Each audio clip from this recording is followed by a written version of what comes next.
अस्सलाम वालेकुम मेरे दोस्तों, सजनों और बेलियों। मैं हूँ इजहार अहमद और वेलकम करता हूँ आपको किचन गार्डनिंग चैनल पर। और उम्मीद भी रखता हूँ कि आप सब लोग खैरियत से होंगे, फिटफाट होंगे, अच्छे से कामों में खूब अच्छे से बिजी होंगे। कल रात बहुत ही ज़बरदस्त आंधी आई और बारिश हुई, जिसकी वजह से मेरे बहुत सारे पौधे मतलब गमले गिर गए और ग्रीन नेट भी अपनी जगह से हिल गया। ये सारा ग्रीन नेट उतर गया था। दोबारा से मैंने आज काफ़ी मेहनत करने के बाद यहाँ पर ग्रीन नेट दोबारा चढ़ा दिया है। इस एरिया में डबल ग्रीन नेट था, लेकिन इस एरिया में डबल नहीं था, लेकिन यहाँ पर भी मैंने ग्रीन नेट लगा दिया है। वो यहाँ से रिमूव करने के बाद, क्योंकि यहाँ पर भी ग्रीन नेट लगा हुआ था, जिसको मैंने रिमूव करके इसके छत के ऊपर लगा दिया है ताकि नीचे थोड़ा शेडी एरिया बने, क्योंकि बहुत ज़्यादा गर्मी है तो ज़्यादा गर्मी में काफ़ी प्रॉब्लम हो सकती है। एनीवे, आज का वीडियो का टॉपिक मेरा मोटिवेट करने का है आपके बच्चों के लिए। अपने बच्चों को मोटिवेट करने के लिए, गार्डनिंग में इन्वॉल्व करने के लिए छोटे छोटे से काम, छोटे छोटे से टास्क उनको दिया करें। छोटे छोटे टास्क देने से काफ़ी उनको जोश आ सकता है गार्डनिंग के बारे में। गार्डनिंग को करेंगे, जाहिर सी बात है अभी थोड़ा बहुत शौक़ होगा, तो जैसे जैसे वो बड़े होंगे वैसे वैसे गार्डनिंग का भी शौक़ बढ़ता जाएगा मेरी तरह।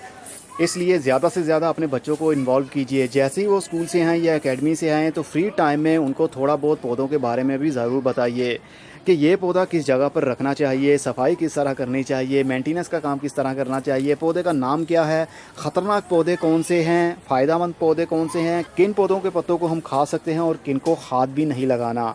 ऐसी छोटी छोटी बातें बताने से काफ़ी इम्प्रूवमेंट आ सकती है आपके बच्चे के नॉलेज में।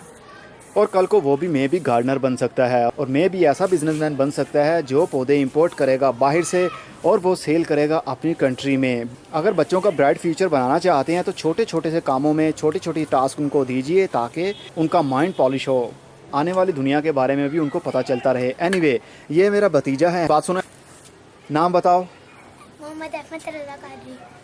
मोहम्मद अहमद रज़ा इसका नाम है और काफ़ी इसको शौक़ है। इसके जो रूम है, ये मेरा भतीजा है, बड़े भाई का बेटा है मेरा हन्नान तो काफ़ी छोटा है इससे, इसलिए अभी उसकी एंट्री बंद है मेरे गार्डन में, क्योंकि अगर मैं अभी उसको लाऊंगा तो मैं भी उसको पत्ते खाने की आदत है, क्योंकि मैंने उसको कुछ पत्ते ऐसे दिखाए थे, बताए थे। जिस तरह ये पेपरमिंट है, जिसको कूल मिंट भी बोलते हैं, मेंथोल भी बोलते हैं, इसके पत्ते, और बेसिल के पत्ते जो न्याज़बो होती है, जिस तरह ये रेड बेसिल के पत्ते हैं, इनको खाने की उसको आदत पड़ गई। तो अब जब भी आता है कोई ना कोई पत्ता तोड़ लेता है, तो मैं नहीं चाहता अभी से उसके लिए कोई प्रॉब्लम क्रिएट हो, इसलिए उसकी एंट्री मेरे टेरेस पर बिल्कुल ही बैन है।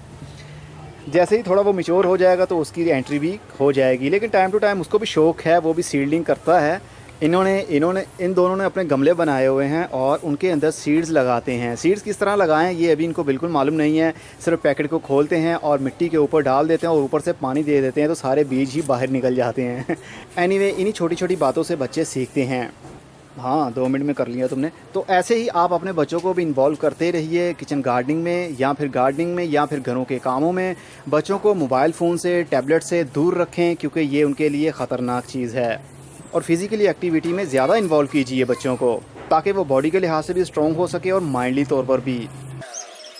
तो बस अब हम दोनों ही थक गए हैं, बहुत सारा काम किया है हमने। ये वाला यहाँ पर रस्सी बांधी हुई थी, लेकिन ये गमले गिर गए सारे नीचे। आज हमने इसको दोबारा से यहाँ पर एक बैम्बू की स्टिक लगाई है मज़बूत किस्म की, और साथ में हुक लगाई हैं, इनके साथ हमने हैंग कर दिया है। अब मैं सोच रहा हूँ अहमद को भी साथ अपने इन्वॉल्व ही रखा करूँ गार्डनिंग में।